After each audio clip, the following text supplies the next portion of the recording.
नमस्कार, मैं मुस्कान सिंह और आप देख रहे हैं के न्यूज इंडिया। फिलहाल वक्त हो चुका है उत्तराखंड की खबरों का, लेकिन उससे पहले रुक कर लेंगे सुर्खियों का।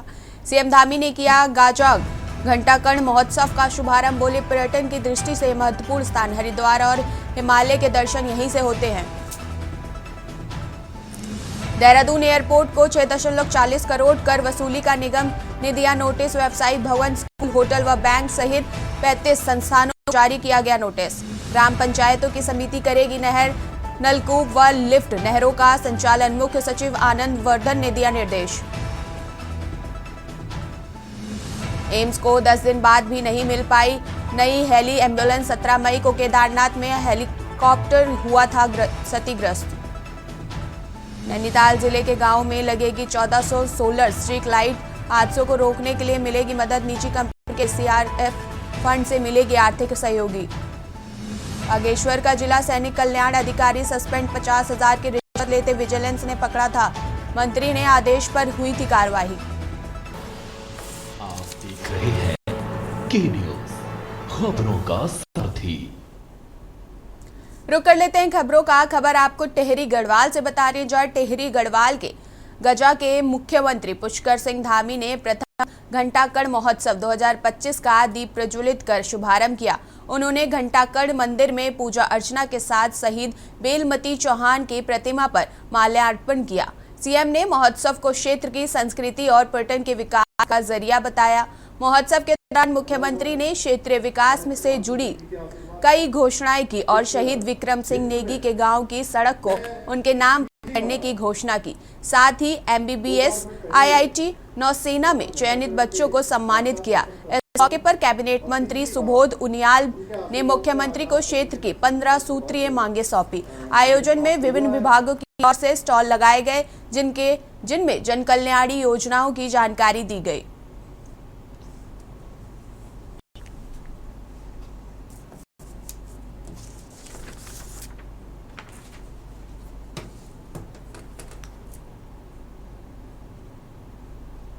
कांग्रेस के वरिष्ठ नेता एवं पूर्व मुख्यमंत्री हरीश रावत ने राज्य के शिक्षा मंत्री धन सिंह रावत पर निशाना साधते हुए उनके परिश्रम को दिशाहीन करार दिया। हरीश रावत ने कहा कि शिक्षा मंत्री मेहनती जरूर है, लेकिन उनका परिश्रम सही दिशा में नहीं जा रहा है। वहीं कांग्रेस की प्रदेश प्रवक्ता गरिमा दसौनी ने भी मंत्री धन सिंह रावत को सलाह दी कि वह सही दिशा में काम करे, अन्यथा उनकी मेहनत बेकार हो जाएगी। उन्होंने कहा कि अतिथि शिक्षकों के मुद्दे पर शिक्षा मंत्री को स्वास्थ्य नहीं उच्च शिक्षा मंत्री के रूप में अपनी भूमिका को समझना चाहिए। गरिमा ने पूर्व कांग्रेस सरकारों द्वारा अतिथि शिक्षकों को दिए गए सम्मान और मानदेय का हवाला देते हुए मौजूदा सरकार ने उन निर्णयों का अध्ययन करने की मांग की है। कांग्रेस नेताओं का कहना है कि अतिथि शिक्षकों की समस्याएं आज जस की तस बनी हुई हैं और सरकार को उनकी स्थिति सुधारने की दिशा में गंभीरता से काम करना चाहिए। ये कहा है कि धन सिंह रावत जी, आपका जो पूरा काम है और मेहनत है वो पानी हो रही है, क्योंकि आप सही दिशा में अपनी मेहनत नहीं कर रहे हैं, सही दिशा में आप जो है अपना पसीना नहीं बहा रहे हैं। तो ऐसे में उन्होंने कई चीजों का उदाहरण देते हुए माननीय मंत्री जी से निवेदन किया है कि आप इन सारे पृष्ठभूमि पर देखिए, जिस तरह से आपने अतिथि शिक्षकों के मामले में, केवल वो स्वास्थ्य मंत्री नहीं है, वो उच्च शिक्षा मंत्री भी हैं, तो अतिथि शिक्षकों के मामले में माननीय हरीश रावत जी ने कहा है कि आप कांग्रेस की सरकारों में रहे मंत्री और कांग्रेस की सरकारों में लिए गए फैसले, कांग्रेस की सरकारों में जो सम्मान अतिथि। खबर आपको चमोली से बता रहे हैं, जहां कल चमोली जिले के गौचर में रानी अहिल्याबाई होलकर की 300वीं जयंती धूमधाम से मनाई गई। रानी अहिल्याबाई होलकर अपनी दानवीरता के लिए जानी जाती हैं। इस अवसर पर विभिन्न सांस्कृतिक कार्यक्रम का आयोजन समेत रैली भी निकाली गई। इस कार्यक्रम में पूर्व मुख्यमंत्री तीरथ सिंह रावत, केदारनाथ विधायक आशा नौटियाल, कर्णप्रयाग विधायक अनिल नौटियाल, कार्यकर्ता पदाधिकारी मौजूद रहे। अहिल्याबाई होलकर की 300वीं जयंती चमोली जनपद के गौचर में मनाया जा रहा है और जो इसलिए भी मनाया गया है क्योंकि गौचर की जो जो जमीन है, जो फील्ड है, वो महारानी अहिल्याबाई होलकर के द्वारा दान पे दिया गया था। इसलिए हमने पूरे जनपद का जो भव्य और दिव्य कार्यक्रम है वो गौचर में मनाया। यहाँ पे महिला मोर्चा द्वारा शोभा यात्रा, सांस्कृतिक कार्यक्रम किया गया, युवा मोर्चा द्वारा मैराथन किया गया और वक्ताओं द्वारा जनता का, कार्यकर्ताओं का मार्गदर्शन किया गया। उत्तराखंड के मुख्यमंत्री पुष्कर सिंह धामी ने प्रधानमंत्री नरेंद्र मोदी की अध्यक्षता में नई दिल्ली में आयोजित हुई मुख्यमंत्री परिषद की बैठक में उत्तराखंड में लागू समान नागरिक संहिता पर प्रस्तुतिकरण देते हुए कहा कि केवल 4 माह की अवधि में ही समान नागरिक संहिता के अंतर्गत राज्य भर से लगभग 1.5 लाख से अधिक आवेदन प्राप्त हुए हैं। साथ ही राज्य के लगभग 98% गांवों से आवेदन प्राप्त किया जा चुका है, जो यह दर्शाता है कि यूसीसी को जनता का भरपूर समर्थन प्राप्त हो रहा है। तो वहीं विपक्ष का कहना है कि यूसीसी उत्तराखंड के लिए एक हितकारी नहीं है, जिसको लेकर भाजपा का मानना है कि विपक्ष को हर अच्छी चीज से परहेज रहा है। उत्तराखंड पहला राज्य बना है जहां यूसीसी लागू हुआ है। उन्होंने कहा कि उत्तराखंड में यूसीसी लागू करने का फैसला सराहनीय रहा, जिसे प्रदेश की जनता बखूबी अपना रही है।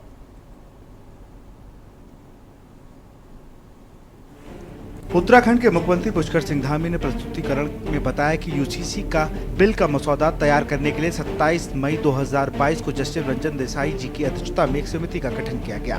समिति द्वारा उत्तराखंड की सभी 13 जिलों को व्यापक जन परामर्श किया गया, जिसके बाद समिति को लगभग 2,32,000 सुझाव प्राप्त हुए। समिति में न केवल आम नागरिकों से परामर्श किया गया, बल्कि सभी राजनीतिक दलों और विभिन्न वैधानिक आयोगों के प्रमुखों से भी बातचीत की गई। राज्य सरकार ने 7 फरवरी 2024 को समान नागरिक संहिता विधेयक को राज्य विधानसभा में पारित कर राज्यपाल को भेजा। राज्यपाल ने 11 मार्च 2024 को इस ऐतिहासिक विधेयक को अपनी स्वीकृति प्रदान की। आवश्यक नियमावली और प्रक्रियाओं को पूर्ण करते हुए 27 जनवरी 2025 को पूरे उत्तराखंड राज्य में समान नागरिक संहिता को नियमित रूप से लागू कर दिया गया। इस प्रकार उत्तराखंड देश का पहला राज्य बना जिसने संविधान के अनुच्छेद 44 की भावना को मूर्त रूप देते हुए समान नागरिक संहिता को व्यवहारिक धरातल पर लागू किया। देखिए, विपक्ष की जहां कही बात, तो विपक्ष को हर अच्छी चीज से परहेज रहा है और ये हमारे लिए हर्ष का विषय है कि उत्तराखंड राज्य हमारा पहला राज्य बना है जो जहां पे यूसीसी लागू किया गया है। और विपक्ष को उत्तराखंड से ही परहेज है, मैं तो ये कहूंगी, क्योंकि 98% गांव जिस प्रकार से यूसीसी से जुड़े हैं वह यह साबित करता है कि यूसीसी लागू करना हमारे उत्तराखंड राज्य के लिए कितना ज्यादा सराहनीय रहा।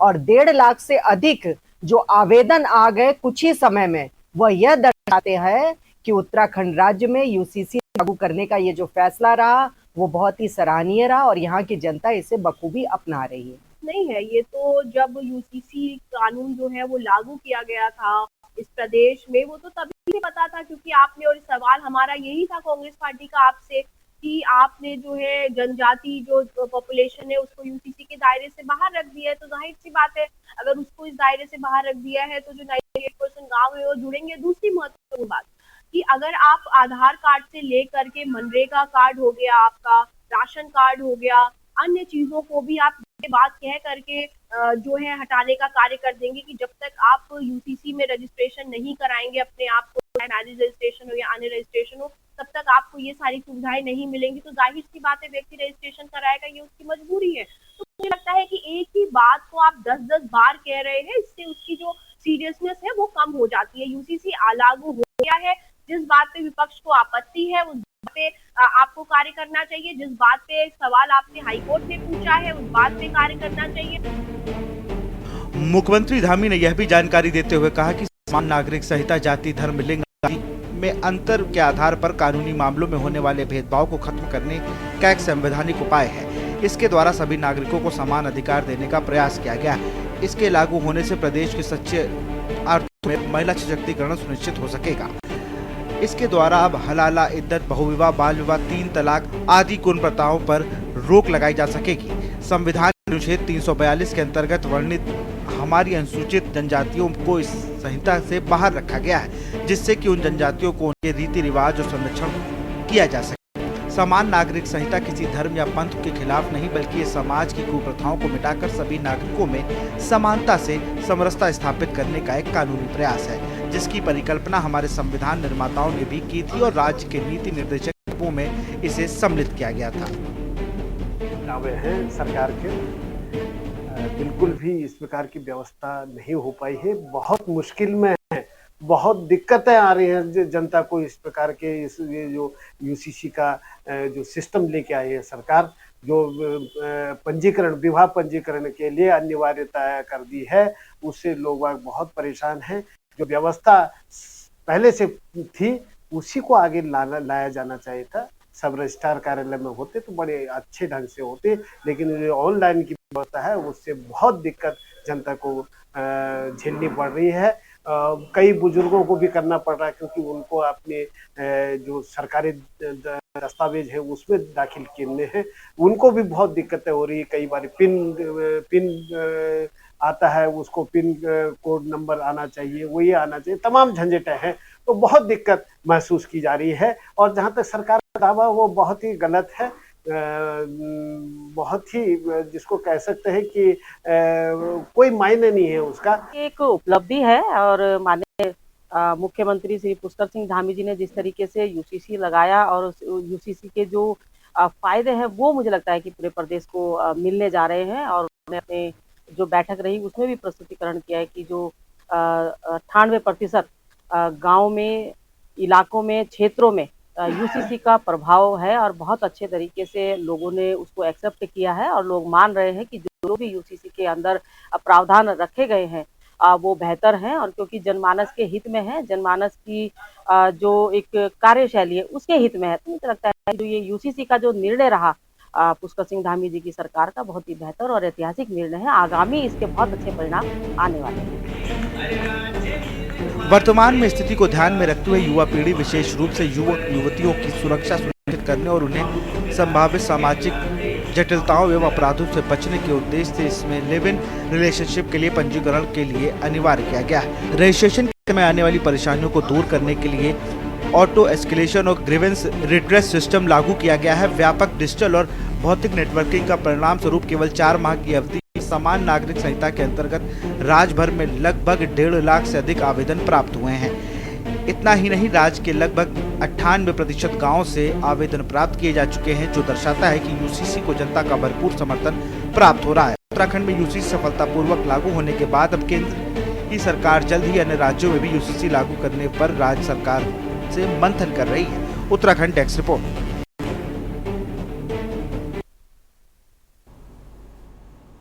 खबर आपको हल्द्वानी से बता रहे हैं, जहां लेखपाल संघ के बैनर तले जिले के सभी पटवारियों ने 3 दिवसीय कार्य बहिष्कार करते हुए हड़ताल शुरू कर दी है। संघ की ओर से कहा गया है कि अंश निर्धारण कार्य बिना जरूरी सुविधाएं उपलब्ध कराए ही कराया जा रहा है। संगठन पदाधिकारियों का कहना है कि ना डेटा है और ना ही लैपटॉप है उपलब्ध कराया गया है, जिससे कार्य पूरा करने में कठिनाइयों का सामना करना पड़ रहा है। नेताओं ने स्पष्ट किया है कि संघ काम करने से इनकार नहीं कर रहा है, लेकिन कार्य करने की बुनियादी सुविधाएं मुहैया कराई जानी चाहिए। साथ ही दावा किया जा रहा है कि मांगे पूरी न होने पर केंद्रीय नेतृत्व द्वारा तय होने वाली रणनीति पर अमल करते हुए आंदोलन को आगे बढ़ाया जाएगा। भारत सरकार द्वारा और उत्तराखंड सरकार द्वारा एक कार्यक्रम चलाया जा रहा है खातेदारों का अंश निर्धारण, जिसमें कि फार्मर रजिस्ट्री करके प्रोग्राम है। सरकार द्वारा ये कार्यक्रम काफ़ी लंबे समय से चलाया जा रहा है, लेकिन आज दिनांक तक हम लोगों ने पूर्व से ही कई बार मांग करी है कि एक जटिल प्रक्रिया है जिसके लिए हमें पर्याप्त संसाधन दिए जाएँ, पर्याप्त प्रशिक्षण दिया जाए और जो इसमें जटिलताएं हैं उसमें शिथिलता के लिए हमें जो भी संसाधन या जो भी आवश्यकताएं हैं वो दी जाए। सरकार द्वारा पिछले 3 माह से कहने के बाद भी कुछ नहीं किया गया, बल्कि कुछ समय पूर्व ही 15 दिन पहले लगभग एक शासनादेश जारी होता है जिसमें कहा जाता है कि 5 गाँवों के एक मुश्त आप अंश निर्धारण के कार्य को पूरा कीजिए, जो कि अपने आप में बहुत जटिल काम, कठिन काम था। सरकार के एक अच्छे कार्यक्रम में ऐसा लगता है सरकार स्वयं परिधा लगाना चाहती है। काम जो हमें करने के लिए दिया गया है पूरे प्रदेश स्तर पर ये काम होना है, जिसमें पूरे प्रदेश की समस्त अधिकारियों में खातेदारों के अंश का निर्धारण किया है, जो कि एक लंबी और जटिल प्रक्रिया है, जिसके लिए पूर्व में एक पूरी प्रक्रिया बनाई गई थी, रोस्टर बनाया गया था, जिसके तहत पूरा काम किया जाना था। ये काम ऑनलाइन होना है, इसके लिए हमें लैपटॉप, इंटरनेट वगैरह नितांत आवश्यकता है, जिसके बिना काम नहीं किया जा सकता, जिसकी ये हमारे द्वारा समय समय पर मांगे की गई हैं, लेकिन आज दिनांक तक सरकार द्वारा हमारी इस मांगों पर कोई कार्रवाई नहीं की गई है, ना ही हमारी कोई सुनवाई हुई है। आपका नाम? आशुतोष सिंह, जिला मंत्री। खबर आपको सितारगंज से बता रहे, जहां उत्तराखंड लेखपाल संघ के आह्वान पर मंगलवार से राजस्व निरीक्षकों को व उप निरीक्षकों को 3 दिवसीय कार्य बहिष्कार किया। सितारगंज तहसील में राजस्व निरीक्षक व उप निरीक्षकों के कार्य बहिष्कार के प्रमाण पत्रों दाखिल, खारिज पत्रों व में रिपोर्ट लगने का काम बंद रहा। बता दें कि 27 मई से 29 मई तक प्रदेश व्यापी संपूर्ण कार्य बहिष्कार का ऐलान किया गया है। संघ ने चेतावनी दी है कि 29 मई को प्रदेश स्तर पर व्यापक आंदोलन की रणनीति तय की जाएगी, जिसकी पूरी जिम्मेदारी राज्य सरकार और राजस्व परिषद की होगी। संघ का कहना है कि मैदानी जिलों में भूमि की खरीद फरोख्त अधिक होने के कारण अधिकांश खतौनियां संयुक्त व जटिल है, जिसके अंश निर्धारण के लिए पुराने रिकॉर्ड मंगवाने पड़ रहे हैं, जो कि जीव शीर्ण अवस्था में है और बार बार उलटते पलटते से हैं और अधिक क्षतिग्रस्त हो रहे हैं। संघ ने यह भी कहा है कि लेखपालों पर अनेक महत्वपूर्ण राजकीय कार्यों का दायित्व पहले से है। ऐसे में इस जटिल कार्य के लिए समयबद्ध दाव बनाना अनुचित है।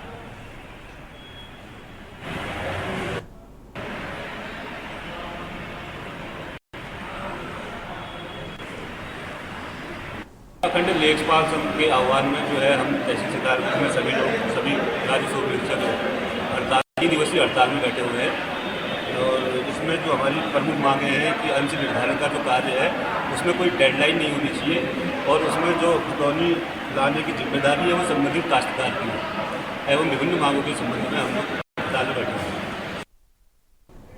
वक्त हो चुका है एक छोटे से ब्रेक का, मिलते हैं ब्रेक के बाद। आप देख रहे हैं के न्यूज़, खबरों का ब्रेक के बाद स्वागत है आपका बुलेटिन में। खबर आपको रामनगर से बता रहे, जहां रामनगर शहर में अतिक्रमण एक बार फिर आम जनता के लिए परेशानी का कारण बन गया है। कुंदनवाली गली और फड़ बाजार जैसे प्रमुख क्षेत्रों में दुकानदारों द्वारा सड़कों पर सामान फैलाकर अवैध रूप से अतिक्रमण किया जा रहा है, जिससे पैदल चलना तक मुश्किल हो गया है। इसी अतिक्रमण के चलते नगरपालिका का कूड़ा वाहन आधे घंटे तक फंसा रहा। वाहन चालक ने दुकानदारों से रास्ता खाली करने की अपील की, लेकिन उसे नजरअंदाज कर दिया गया। चालक का आरोप है कि यह समस्या लंबे समय से बनी हुई है और अधिकारियों को कई बार अवगत कराने के बाद भी कोई स्थानीय हल नहीं मिलता। स्थानीय लोगों का कहना है कि प्रशासन द्वारा अतिक्रमण हटाने के अभियान अक्सर केवल औपचारिकता बनकर रह जाते हैं, जो 2 दिन चलते हैं और बाद में बंद हो जाते हैं और अतिक्रमणकारी दोबारा सड़क के घेर लेते हैं। घटना की जानकारी मिलने पर एसडीएम प्रमोद कुमार ने नगरपालिका टीम को मौके पर भेजा और अतिक्रमणकारियों के खिलाफ सख्त कार्रवाई के निर्देश दिए। अब देखना यह है कि प्रशासन के ये निर्देश जमीन पर कितना असर दिखाते हैं।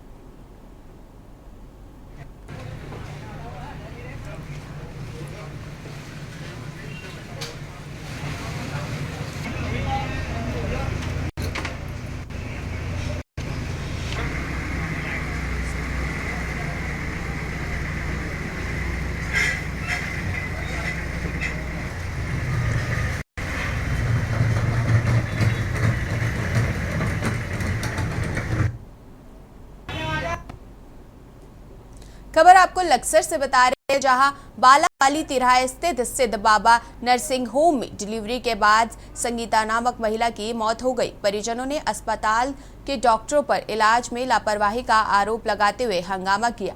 परिजनों का आरोप है कि डिलीवरी के बाद महिला की तबीयत बिगड़ी, लेकिन अस्पताल ने उन्हें बिजनौर के अस्पताल में भर्ती कराने के लिए दबाव बनाया। बिजनौर पहुंचने पर महिला की मौत हो गई। हंगामा बढ़ने पर अस्पताल स्टाफ भाग गया। लक्सर कोतवाली पुलिस को लिखित शिकायत दी गई है और मामले की जांच शुरू कर दी गई है। सीएचसी प्रभारी भी अस्पताल दस्तावेजों की जांच कर रहे हैं। प्रशासन इस गंभीर मामले में उचित कार्रवाई कर रहा है। हम इनको रात को लेकर आए थे, यहाँ भी 12 बजे लेकर आए। फिर ये कहने लगे पेशेंट देखो थोड़ा नॉर्मल रहता है, चलो कोई नहीं ऑपरेशन हो जाएगा। इन्होंने ऑपरेशन करा। ऑपरेशन करने के बाद में जैसे 2 घंटे बाद बाहर निकालते हैं, बेड पर लाते हैं। तो बेड पर लाए, जैसे बेड पर लाए तो वो घबरा रही थी। मुझे देख के वो रोने लगी। मैंने कहा बेटे क्या बात हो, मैं दुरानी आती में। मैंने कहा भाई क्या बात हो बेटे, क्या बात हो। कहने लगी थी मुझे घबराहट हो रही। उनके हाथ पांव जैसे सूझते चले गए। फिर इन्होंने, मैंने कहा मगर दीदी तो कुछ ज्यादा दिक्कत होता कुछ दिख रही हो आपको तो आप इनको रेफर कर दो, हम और कहीं दिखा लेंगे। कह लेकिन नहीं, ये जिम्मेदारी हमारी है। मुझे खुद नहीं पता, मुझे तो अभी इन्फॉर्मेशन जिले से मिली कि वहाँ पर एक भीड़ लगी हुई है, किसी की डेथ हुई है। अब ये तो जांच का विषय है कि देखा जाए कि ये कहाँ से मरीज आया था, ये किस तरह का अस्पताल है, ये रजिस्टर्ड है भी कि नहीं है, ये हमारे एस्टैब्लिशमेंट एक्ट के तहत रजिस्टर्ड है कि नहीं, ये सारा एक जांच का विषय है। उसके बाद देखने के बाद ही मैं कुछ कह पाऊंगा। और यहाँ पर कोई स्टाफ भी नहीं है इनका जो ये जानकारी दे सके कि क्या है, किस तरह का अस्पताल है, कौन इसका जिम्मेदार है, कौन ऑनर है, इनके पास पूरे कागजात हैं भी कि नहीं है, वो पहले वो देखने की चीज है। यहाँ कोई मिले तभी तो पता चले। वो कहाँ बता रहे हैं कि कहाँ हुई। हमने कहा जब रुड़की लेके जाना तो हम नहीं रखते यहाँ से। इन्होंने कहा भाई रुड़की की गारंटी हमारी है नहीं कुछ भी, अगर तुम बिजनौर लेके जाते हो बिजनौर गारंटी हमारी भूला यहाँ की, तो कहाँ लेके जाएगा मरीज? जहाँ डॉक्टर गारंटी लेगा वहाँ ले जाएंगे, हम बिजनौर लेके चलते फिर तो भाई बस रिजल्ट सारा सामने देख लो क्या है। ये सूझ गई औरत, ऑपरेशन होने के बाद में ठंडी होगी, ठंडी होने के बाद में सूझ गई और सूझने के बाद में बहुत मोटे मोटे हाथ हो गए इसके। अब देव सर सामने डेड बॉडी पड़ी, सब प्रूफ सर सामने। बाबा के नाम, सिद्ध बाबा के नाम से हॉस्पिटल है और मेरी यहाँ के सीएम और शासन प्रशासन से ये मांग है सिद्ध बाबा नर्सिंग होम बंद होने चाहिए और ऐसे ऐसे जितने भी नर्सिंग होम लक्सर के अंदर चले सभी बंद होने चाहिए और इस डॉक्टर और डॉक्टरनी के खिलाफ मर्डर का मुकदमा दर्ज होना चाहिए। ये मेरी मांग करता हूं मैं जिला अध्यक्ष होने के नाते इस समाज का। खबर आपको हल्द्वानी से बता रहे हैं, जहां हल्द्वानी में भले ही अभी तक कोविड-19 का कोई नया मामला सामने नहीं आया, लेकिन स्वास्थ्य विभाग ने सतर्कता बढ़ा दी है। सुशीला तिवारी अस्पताल और जिला अस्पताल में अलर्ट जारी कर सभी जरूरी व्यवस्थाएं पूरी कर ली गई है। अस्पताल प्राचार्य डॉक्टर अरुण जोशी ने बताया कि राज्य सरकार की गाइडलाइंस के तहत बेड, ऑक्सीजन, दवाइयों और मेडिकल स्टाफ की तैनाती पूरी की जा चुकी है। उन्होंने कहा कि नया वेरिएंट ज्यादा खतरनाक नहीं है, फिर भी एहतियात बरतना जरूरी है। लोगों से अपील की गई है कि लक्षण दिखने पर तुरंत जांच कराएं और कोविड प्रोटोकॉल का पालन करें।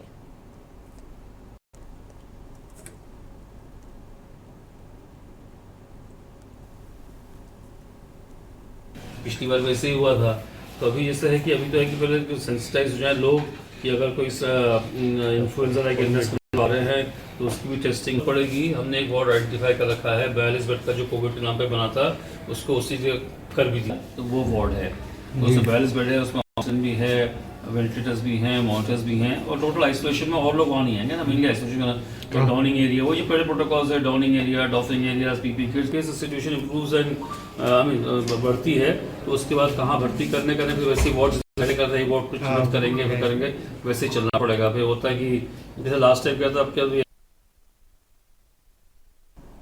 कोरोना के नए वेरिएंट व ऋषिकेश में 2 मामले सामने आने के बाद स्वास्थ्य विभाग चौकन्ना हो गया है। वहीं नैनीताल के बीडी पांडे अस्पताल के पीएमएसटी के टमटा ने चिकित्सकों व कर्मचारियों को अलर्ट मोड पर रहने की निर्देश दिए हैं ताकि कोई भी कोरोना पॉजिटिव मरीज के आने पर उसे आइसोलेट किया जा सके।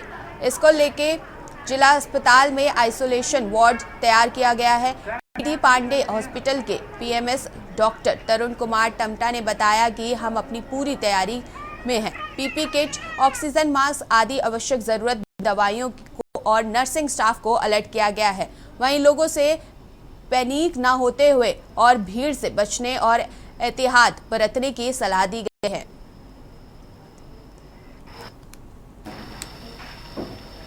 जो उत्तराखंड में जो रिपोर्ट हुए हैं वो यहाँ के नहीं हैं, बाहर के हैं और उसके बाद जो है सरकार में भी जो है मीटिंग हुई और एक एडवाइजरी भी जारी हुई है और फिर उसके बाद क्या कहते हैं हम लोगों के पास भी पत्र आया है कि ये हो सकता है तो उसमें आप लोग जो है तैयारी रखें। तो उसमें हम लोग यही कर रहे हैं कि हालांकि पिछले बार जब कोरोना हुआ था तो उसमें हम लोगों ने काफ़ी काम किया था और काफ़ी चीज़ें हमको पता चली। उस समय तो हालांकि वो नया था और कोई तैयारी नहीं थी। आज की डेट में हमारे पास तैयारी भी काफ़ी है और पता भी है क्या है, कैसा है और इससे बचाव के लिए क्या क्या करना चाहिए। फ्री में हमारे केसेस आते हैं सर्दी जुकाम बुखार वाले। सर्कुलेट कर दी गई है, उसको विभिन्न माध्यमों से प्रचार प्रसार भी कराया जा रहा है और एहतियातन जो भी तैयारी के संबंध में कदम है या बचाव और सुरक्षा के कदम हैं वो भी संबंधित विभाग भी उठा रहा है और जो लाइन डिपार्टमेंट्स हैं जिनके सहयोग की आवश्यकता होती है उनको भी हमने कहा है। तो इसमें ऐसी कोई अभी पैनिक करने की ज़रूरत नहीं है, ना ही किसी प्रकार की अभी ऐसा कोई खतरा है जिससे बहुत ज़्यादा जो है हम लोग रेस्ट्रिक्शंस इम्पोज करें, उसकी आवश्यकता नहीं है। वो अभी क्योंकि बीच में टूरिज़्म काफ़ी अफेक्टेड रहा तो धीरे धीरे नैनीताल में अभी टूरिस्ट आ रहा है और जो भी परेशानियाँ थी वो लगभग सब खत्म हो गई और रिवाइव। उत्तराखंड की खबरों में फिलहाल इतना ही। देखते रहिए के न्यूज़। आप देख रहे हैं के न्यूज़, खबरों का सारथी।